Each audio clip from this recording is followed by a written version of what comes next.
ESPN did drop a recent mock draft. It was recent when we had first came with the name, but now it's kind of recent still. All right. But either way, it was from Field Yates. I was about to call him TJ Yates. TJ Yates was the quarterback coming out of, I forget, was that UNC? One of them spots. Yeah, he played for the Texans for a little bit. Yeah, I was like TJ Yates, but this is not TJ. This is Field Yates. So shout out to Field Yates. All right.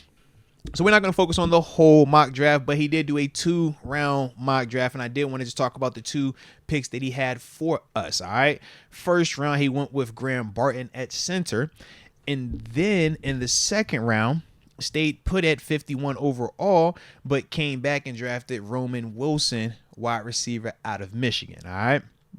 Now, in terms of the thought process, in terms of what he had said was the reasoning behind the selection, let me get back to my man's right. Yeah, for Graham Barton, basically brought up that although wide receiver is still a need for the Steelers after trading Deontay, they still felt like Graham Barton was one of the most versatile linemen that would be available, and obviously brought up the fact that he's played left tackle the final 3 seasons at Duke, but he also played center as a true freshman, and a lot of scouts, people are viewing him as an interior offensive lineman. And obviously the testing part for him in terms of what he did at his pro day, when you're comparing that to the other centers, it is a pretty high, his testing numbers are high compared to some of the other guys. Then for Roman Wilson, let me get I could read it. Oh, you got Roman? I got got it. it. Yeah. He says the Steelers will likely target a receiver early in the draft, and Wilson has excellent route running skills, extremely reliable hands, and elite speed. 4.39 in the 40, be it Russ or Fields under the center. Pairing Wilson, who had 12 touchdowns in 2023, with Pickens would help this offense. Respect on that, man. Respect. So, different names than what we've kind of seen at the beginning part of this, mock draft, stuff like that, whether it was through some of the national people or even what we talk about from a fan mock that y'all kind of send in. But I did want to get your thoughts though, man. Seeing Graham Barton now, he's mocked in the first round here. Mel Kiper also dropped the mock draft this weekend where he also had Graham Barton mocked us in the first. I'd take Jackson Powers Johnson. Okay. He's still available in both of these. Yeah, it definitely is. Yeah. Yeah, I just prefer him. I think he's the better center. We haven't seen Barton play there in a little bit. You could maybe argue he's got more upside. But I think Powers Johnson, man, it's almost like one of those things you just get closer to the draft, the time goes on, and you're in this off-season no man's land, and you almost talk yourself out of the guys that you've had at number 1 this whole time. So if Jackson Powers Johnson is available, we need a center. I'm taking him over Graham Barton. This is nothing against Graham Barton. I'll take him if the Steelers prefer him over Jackson Powers Johnson. I don't know what the Steelers board is. I don't care. Just get one of those 3 centers. My preference is JPJ, but if we took Barton, I'm not opposed to that either. Yeah. But I just think Jackson Powers Johnson has been one throughout this whole process and is my one. So I will take the best center available if he's still there in the first round. Nah, respect. Because literally the conversation between Jackson Powers Johnson and Graham Barton is this. From my eyes, Jackson Powers Johnson has played center at a higher level. And you see the consistency. You see the lack of pressures that he allowed over the final 2 years. You look at some of the injury stuff and you say, yes, this is cool, but it's nothing to where we're feeling like, oh, he's only going to last 2 seasons and is done. Or this is something that we're going to point to and say, yeah, this is definitely going to reoccur. He doesn't have that. So there's a big reason why, or those are big reasons why Jackson Powers Johnson for the longest time this season and off season has and was viewed as the number 1 center in this class. The reason why Graham Barton, though, is viewed as they would take him ahead of Jackson Powers Johnson is the size.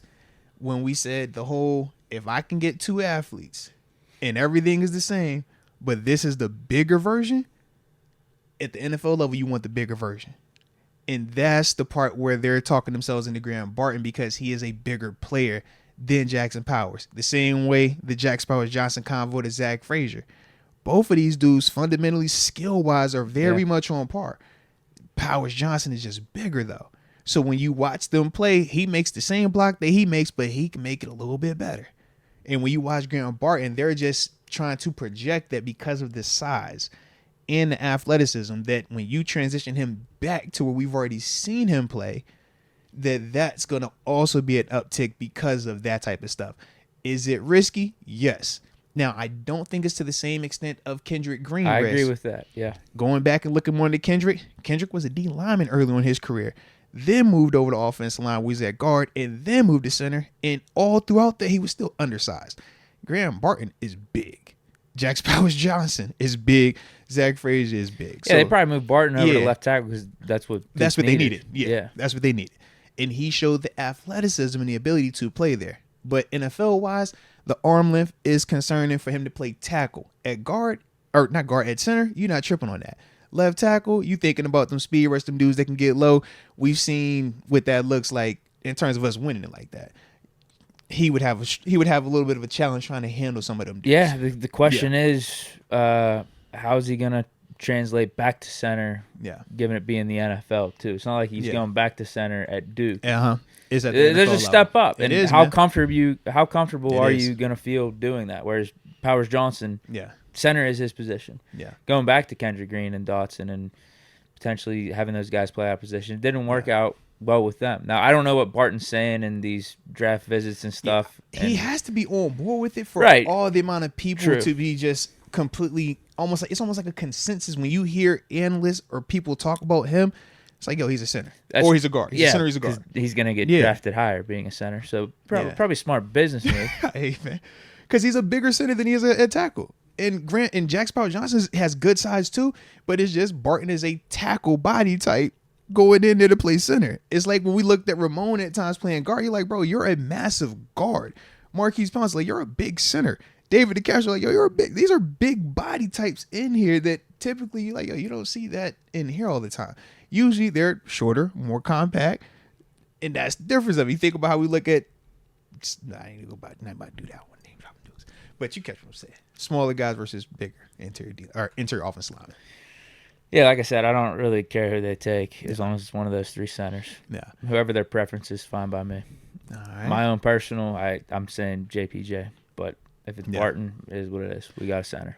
Yeah, and I'm torn because part of me says go with the proven production, go with the guy that you've already seen and is not as much guesswork, Jax Powers Johnson. But I get the whole convo. It's not to the same extent of the Anthony Richardson quarterback convo where you're like, oh, this is the unicorn. What if it does work out? And if it does, now you got that. Because part of me is like, okay, if Graham Barton can be what they think he can be, then it's like, yeah, now I got this massive freak at center for the next, 10, and I'm great. But that still is some guesswork. That still is he has to transition. We got to make sure that he gets back to snapping consistently. I mean, there's people that have tried to bring up Jax Powers Johnson snapping and say like, oh, he can't snap the football. You're like, bro, if you're going to say that he can't snap it consistently, and we just gonna bank on a dude that ain't snapped it in 3 years gonna be better? Nah. But that's the nitpick and that's the splitting hairs that we do at this stage to justify one over the other. I'm like, I'm not about to go there with that. But that's my dilemma. It's like, yo, one, I know it's less guesswork, but this one potentially has more upside than this one. So do you want the upside or do you go with what you know? Or do you take a chance, miss out, and then you settle on the third one? Because that one is still dope, too. Yeah, He's just the baby of the group. Yeah. Yeah. I think all three are solid. I don't think you can go wrong. No. But I think those are the internal decisions that you have to have.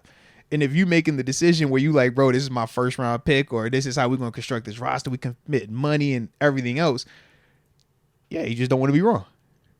Because if you guess athleticism on Graham Barton and size and it's wrong, if you guess Jackson Powers Johnson and then that does turn into that, you're like, dang, still good. But it's like, yo, that is like, because it's that with size. So yeah, I definitely think there's less risk with JPJ. I would agree. Definitely less risk. I would agree. I think he's got upside too. I mean, I would agree too. Moves well. He's got athleticism. Bro, he's dominant. He is at times. Like, don't get it twisted. I love JPJ. It's just I get what they're saying with the size. Yeah, I get that part. And I'm kind of like conflicted because the internal convo is, Mopes, you weren't a size guy. You used to say F the size guys because that was the convo they would have on you. Oh, you're the Zach Frazier of the group. Maybe Jackson Johnson got a little bit more of a chip on his shoulder. Yeah, you catch what I'm saying? So I'm like, I'm arguing against my it's an internal battle going on, bro. Because I'm like, yo, I was here when they brought it that, when they brought it this, when they like, yo, we want the size. I'm like, yo, I don't care. You're wasting time. So it's like, I get it. Roman Wilson, second round.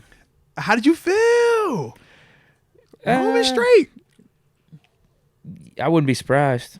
I definitely wouldn't be surprised. Looking at the guys that are still available, though, and I've said this how many times, we need a receiver early. Yeah. Like if we don't go right tackle center, then it needs to be center receiver. Mm-hmm. Troy Franklin goes to the Chiefs at 64. I'd prefer him over Roman Wilson. Oh, okay. I didn't know that. But if we took Roman Wilson, Jalen Polk as well. Okay. He's number 3 out the group. I go either or. Maybe I'd lean Roman Wilson over Jalen Polk. Ooh, my man said I'm like Troy Franklin over there. Yeah, I've been talking about Troy Franklin a couple times on this podcast. I think he's solid. He's a guy that I think we should target in that second round. He's got the speed. I think his route running is pretty decent. And the production's there at Oregon. I would prefer him over Roman. I think he would be like just a bigger. How do I want to phrase this? Just I know there's some cliche out there. He's a more splash player. Like he's I think he's more dynamic than Roman. Like Roman would be perfect, I think, right now, coming in and being our slot. Mm-hmm. Could he work into being like the outside wide receiver too and all that? I think he could. He's got talent. He's got the speed and everything. But in a perfect world, I'd want him slot, and we don't have the other wide receiver too right now. Yeah. So if I'm looking at someone for the outside, I prefer Troy Franklin. I think he gives us just a more dynamic play style, more X factor, take the top off the defense. I think he still can work inside too with the route running. I think it's underrated. I think the speed has underrated what he can do as a route runner. Fair. Because that's my whole hiccup with Franklin. And I don't feel like it's his fault if you're better at this and this is your move and they can't stop it. Why change it? I don't need you to run routes like crazy if you could just run by guys. And he could do that. Roman Wilson, you can make a case that he had to be a little bit more polished at that because he doesn't have that jetpack that Troy Franklin has at times. So that's why for me, I felt a little bit more comfortable with Roman in terms of just his play as a number 2 or the secondary option. Yeah. Because I know he's had to operate with the route running. He's not just operating on. He is. That's why I prefer him in the slot. Yeah. So it's like I just think that translates because I've already seen you have to operate like this. Whereas for Troy, I don't know if you can do that consistently just yet because when you won, bro, you was gone. Now, speed travels, but I just know it's a lot of fast guys out there at this level. And we start to find out, it's like, okay, well, do you actually know how to run routes? Do you actually know how to set it up? Do you actually know how to get that separation that is going to be quarterback friendly, that's going to make it easier on you? Or are you just a Ted Ginn Jr. type? The guy that, Mike Wallace type, just take the top off, and them dudes still had heck of careers. But it is a little bit of a difference in terms of how we view them versus what we would have liked that to grow into potentially. Yeah. Yeah, maybe it could work with. I wouldn't be opposed to drafting him or Roman Wilson because maybe it could work where he is our secondary option, but we do predominantly just still keep him in the slot and throw one of these fast guys, whether it's Quez Watkins or Callaway or Van Jefferson. Just have them on the outside. Yeah.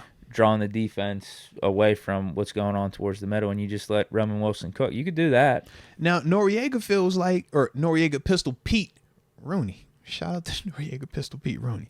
He feels like potentially Roman Wilson could be there in 84. Third round time frame. Yeah, that'd be awesome. Yeah, I'm like, if he's sitting there that late, I think that's a great scenario. I don't know how that second round goes with the receivers, though, bro. Yeah, I don't know how it goes. You see what I'm saying about Roman Wilson drafting a guy that I view more as a slot in the second round? Like, there's nothing wrong with it. I just feel like I want more versatility. Maybe he could grow into an outside guy, but I don't know if I see it like that. I think he'll be cooking in the slot. I think he'll be an awesome receiver. Yeah. It's just I think we need another outside guy. So what would his ceiling be to you? Is he Amon-Ra St. Brown? Is he something like that. You know what I mean? Like what's the other cat that was in St. Brown's really good. Yeah. He's like still cooks. Like I don't think I was straight, bro. It was straight. But I get what you said. You need that on your team. I think because I'm like, if he could give us that, then that still is straight. But really I also get what you said as well. You saw the damage Edelman did for the Patriots. Facts, bro. I'm like, yo, these are good players. But second round, that's my only thing. I even think if he turns out to be an Edelman or a St. Brown, then it's 100% worth it. Edelman, St. Brown, regular season production, has it? I would say they've definitely consistently been better than T. Boyd regular season. Because I know with Edelman, a lot of that we know postseason adds to the combo. And Roman Wilson, being in Michigan, I think he's got some of that. Like, he was around Brady. That's what he said, right? Yeah, Michigan, even around him. Yeah. Big time moments, he's stepping up. Like that's why he does have JJ's a Steeler pick feel to it. Yeah. If we do take him, I'm not going to be against it completely. I just like some of the game breaking stuff that Troy Franklin can bring to the table and being an outside guy. Troy definitely could do that, bro. It's all on how we want to form this offense. Because we might not need a Troy Franklin that bad. We might not need it. Maybe we just have a Quez Watkins or Van Jefferson on the outside, taking the top off the defense. But or even say that Calvin. opens things up for we've seen Calvin Austin the slot in the middle. Run fast down the middle. It's like, bro, even you can give me that, yeah.